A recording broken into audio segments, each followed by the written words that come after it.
বিশ্বের সবচেয়ে বড় বৈজ্ঞানিক যে লেখক, যে পাঠক, একটা বই লিখছে 100 জন মানুষের জীবন কাহিনী। কতজন মানুষের জীবন কাহিনী? 100 জন। কিন্তু এই ব্যক্তি খ্রিস্টান। যে ব্যক্তি কি করছে? এই জীবন কাহিনীগুলো লিখছে। এই ব্যক্তি কি? খ্রিস্টান। ওই জীবন কাহিনীর ভিতরে সর্বপ্রথম ফার্স্ট জীবন কাহিনী হইল আমাদের নবী মুহাম্মদ রাসূল সাল্লাল্লাহু আলাইহি ওয়াসাল্লাম। সে কি খ্রিস্টান? সে আমার নবীর নাই রাখতে পারতো। সে আমার নবীর জীবন কাহিনী পড়ে সে কি করলো? তার বইয়ের ভিতরে সবার আগে নবীর জীবন কাহিনী দিল, 100 জীবন কাহিনী। আসলে দেখেন, দুনিয়াতে আল্লাহ রাব্বুল আলামিন যত রাসূল, যত পয়গম্বর প্রেরণ করছেন, তারাও অনেকেই আল্লাহর হুকুম মানে নাই। অনেকেই মনে করেন কি করছে পাপ করছে। যেমন বাবা আদম আলাইহিস সালামকে যখন আল্লাহ সৃষ্টি করলেন, তখন বললেন যে তোমরা কি করো না, এই গাছের সামনে যাও না, গন্ধম গাছের সামনে তোমরা কি করো না, যাও না। তারা গেল, আল্লাহর হুকুম অমান্য হয়েছে কি হয়নি? মুসা আলাইহিস সালাম এক ইহুদি ব্যক্তিকে দাওয়াত দিতে গিয়া তার মাথা এত খারাপ হয়ে গেল, সে কি করলো? ইহুদিকে থাপ্পড় দিয়ে মেরে দিল।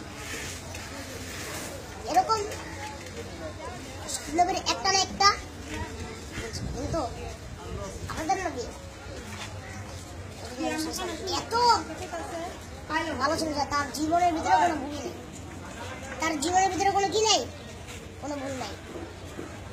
এখন আল্লাহর নবীর জীবনের মতো আপনার আমার জিন্দগি যদি আমরা করতে পারি, যেমন ধরেন আল্লাহর নবীকে এক ব্যক্তি একটা থাপ্পড় দিলে 8টা গাল দিচ্ছে, থাপ্পড় দেওয়ার জন্য কিছু কি দেয় না। আর আপনারা আমার আজকে একটা থাপ্পড় দিলে আমি কি করবো? 4টা থাপ্পড় দেবেন। এই কারণে কাজেই আপনি আমরা সবাই চেষ্টা করবো আল্লাহর নবীর জীবনের মতো জীবনী গঠন করা। তারপর দেখেন আল্লাহর নবীর জীবনীতে যুদ্ধের ভিতরে কি করা হয়, কি বলছে যে আল্লাহর নবী যুদ্ধ করতেছে। এক সময় কাফিররা দেখলো যে আল্লাহর নবীর দলের সৈন্যর সাথে পালা যেতেছে, কাফিররা কি করলো? লুকিয়ে গেল। কোথায় লুকিয়ে গেল? এক পাহাড়ের পিছে। এবার আল্লাহর নবী সাল্লাল্লাহু আলাইহি ওয়াসাল্লাম কি করলেন? তারা চিন্তা করলেন যে না, যখন তারা চলে গেছে আমরা কি করবো? তো সব সাহাবায়ে আমরা চলে গেলেন, আল্লাহর নবী গাছতলায় একটু বসে। তো এমন সময় ওই কাফের একটা তরবারি নিয়ে দৌড়ে এসে তারপর কি করলো? আল্লাহর নবীর সামনে দাঁড়া হইল। আল্লাহর নবীর গলার সামনে তরবারিটা ধরে বলতেছে যে তুমি তো খালি সবাইকে আল্লাহর দাওয়াত দাও, এখন তোমার আল্লাহকে আমার হাত থেকে তোমাকে বাঁচাইতে বলো।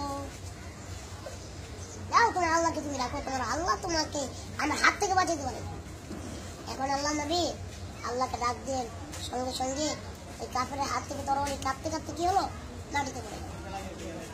এবার ওই কাফের যখন ওই তরবারি মাটিতে পড়ে গেল, তখন আল্লাহ নবী তরবারিটা উঠে কাফেরের গলায় ধরলো।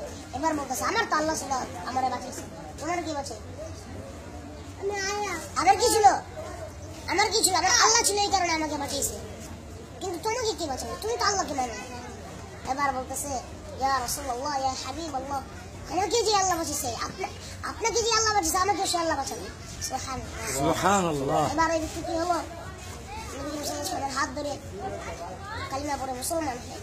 আমরা যদি এরকম ভাবে মানুষকে দিলে দাও দিতে পারি, তারা হবে না কেন?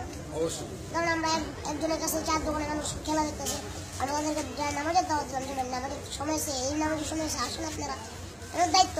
আল্লাহ নবী কি করছে? কাফেরদের ডেলি দাওয়াত দিচ্ছে, মাইর খেয়েছে, তারপর আমাদের দাওয়াত দিচ্ছে। আমরা যদি এরকম ভাবে দাওয়াত দিতে পারি, আমাদের বাংলাদেশের সমস্ত মুসলমান এবং যুবক, খাস করে যুবকেরা ইসলামের পথে শিখবে। আল্লাহ পাক রব্বুল আলামিন আমাদের তৌফিক দান করুন। আমিন। আলহামদুলিল্লাহ রাব্বিল আলামিন। আসসালামু আলাইকুম। ধন্যবাদ।